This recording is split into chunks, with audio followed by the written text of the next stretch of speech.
Silakan duduk. Terima kasih, Bu. Bagaimana perjalanannya tadi ke sini? Alhamdulillah baik, Bu, lancar. Senang mendengarnya. Duduk senyamannya ya, agak rileks, Bu.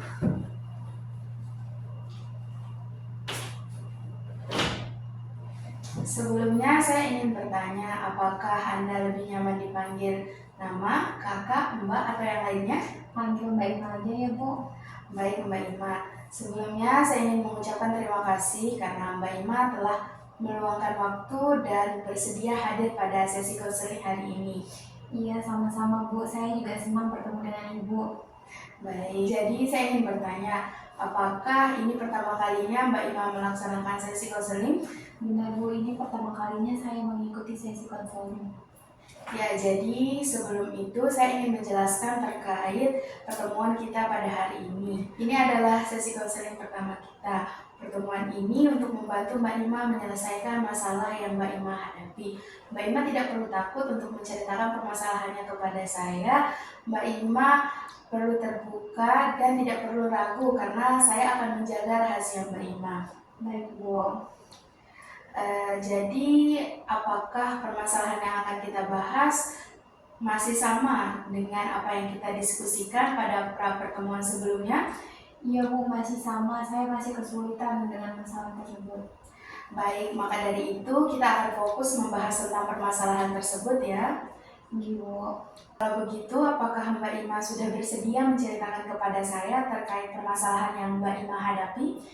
Iya, Bu, jadi gini, saya sedang banyak pikiran dan sedikit cemas tentang perkuliahan saya, yang dimana saat ini saya itu berstatus mahasiswa semester akhir, Bu. Jadi saat ini saya itu lagi banyak-banyaknya tugas, Bu, kayak gitu. Baik, kalau begitu bisa Mbak Ima ceritakan lebih lanjut tentang permasalahan yang mengganggu Mbak Ima saat ini?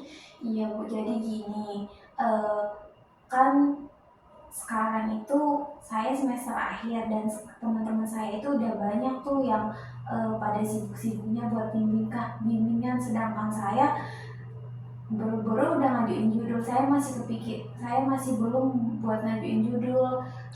Itu yang buat saya cemas, banyak pikiran, panik. Saya itu merasa terlambat dari teman-teman saya, padahal kan saya udah berusaha buat coba-coba cari judul, saya udah observasi awal, tapi hasilnya itu nggak sesuai sama harapan saya. Itu yang buat saya merasa terlambat dari teman-teman saya. Itu yang buat saya cemas, ngerasa panik, saya takut banget, Bu.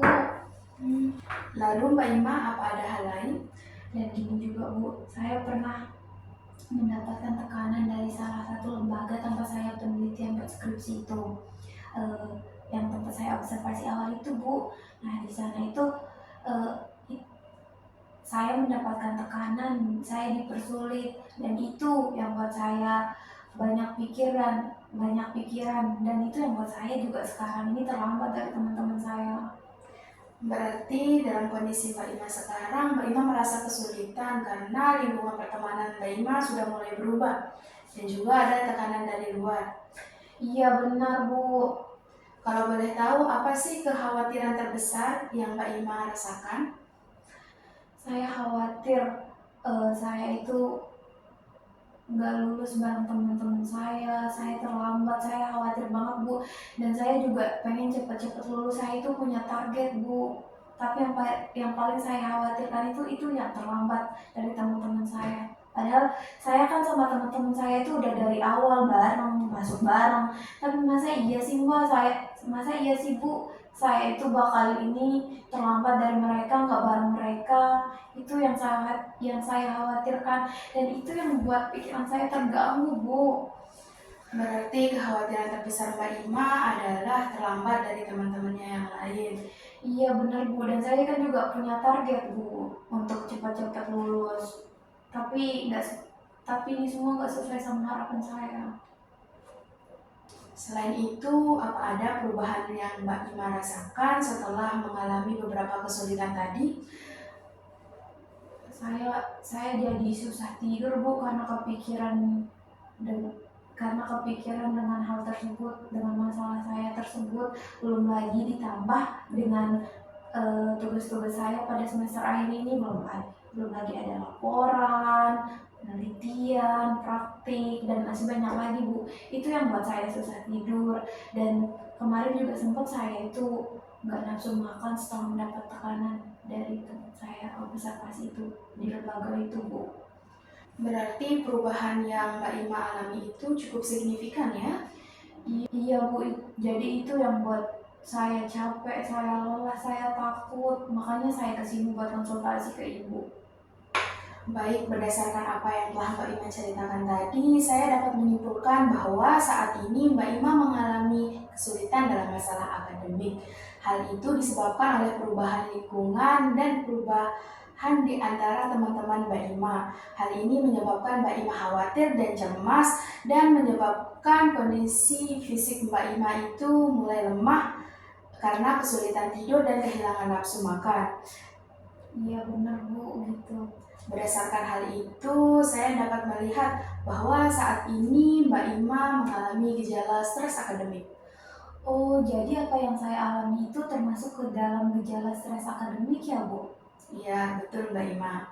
Saya paham betul berada di posisi saat ini bukanlah hal yang mudah bagi semua orang, terutama Mbak Ima. Akan tapi bisa bertahan sampai sejauh ini, Mbak Ima udah sangat hebat. Jadi Bu, apa yang harus saya lakukan?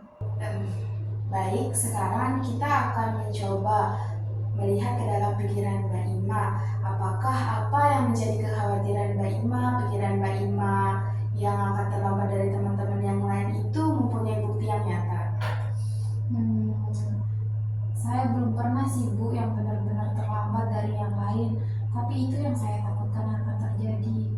Dan kadang-kadang saya juga merasa kalau saya itu harus sempurna Bu. Nah, Mbak Ima, itu yang dinamakan pikiran otomatis yang tidak realistis.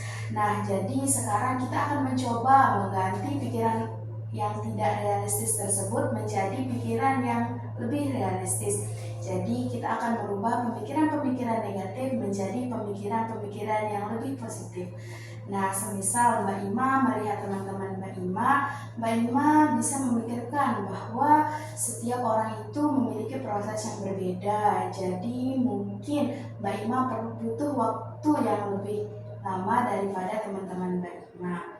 Nah, dari contoh tersebut, apakah Mbak Ima mau mencoba merubah pikiran yang negatif? Iya Bu, saya ingin mencobanya. Sekarang saya akan memberikan situasi. Nah, coba Mbak Ima bayangkan, di sana Mbak Ima melihat teman-teman Mbak Ima yang sedang bimbingan dan mengerjakan tugas akhir. Apa yang harusnya Mbak Ima lakukan? Saya bakal berpikir kalau setiap proses orang itu berbeda-beda dan saya punya jalannya sendiri, yang dimana mungkin saat ini saya terlambat tapi nanti endingnya itu bakal tepat. Bagus sekali Mbak Ima. Selain itu, selain merubah pikiran negatif tadi, kita akan mencoba teknik relaksasi. Sekarang saya akan meminta Mbak Ima mengambil nafas dalam-dalam, tahan selama 4 detik, lalu hembuskan secara perlahan. Apa yang Mbak Ima rasakan? Saya ngerasa tenang dan sedikit lega Bu. Bagus sekali Mbak Ima. Baik, selain itu saya berharap kedepannya untuk membantu Mbak Ima mengurangi gejala stres akademik yang Mbak Ima rasakan, Mbak Ima bisa menyusun jadwal-jadwal pembelajaran agar Mbak Ima tidak terbebani, serta mengatur waktu istirahat dan tidur yang lebih seimbang. Iya Bu, saya mau mencobanya. Saya akan berusaha buat menyusun jadwal yang lebih efisien sama buat nerapin tidur saya biar teratur dan makan teratur juga Bu. Baik Mbak Ima, sepertinya Mbak Ima telah memahami apa yang saya sampaikan dan telah mengetahui langkah apa yang harus dilakukan selanjutnya. Ya Bu, saya sudah paham dan saya akan mencoba saran yang Ibu berikan. Jadi jika Mbak Ima ingin perubahannya maksimal, Mbak Ima harus lebih konsisten dalam melakukan saran yang telah saya berikan tadi. Iya Bu. Baik, kalau begitu saya ingin berterima kasih karena Mbak Ima telah bersedia meluangkan waktu dalam sesi konseling pada hari ini. Saya mau berterima kasih kembali kepada Ibu karena udah membantu saya untuk mengurangi permasalahan saya ini, Bu. Baik, mungkin itu saja dari sesi konseling kita hari ini. Marilah kita tutup sesi konseling kita hari ini. Baik, Bu.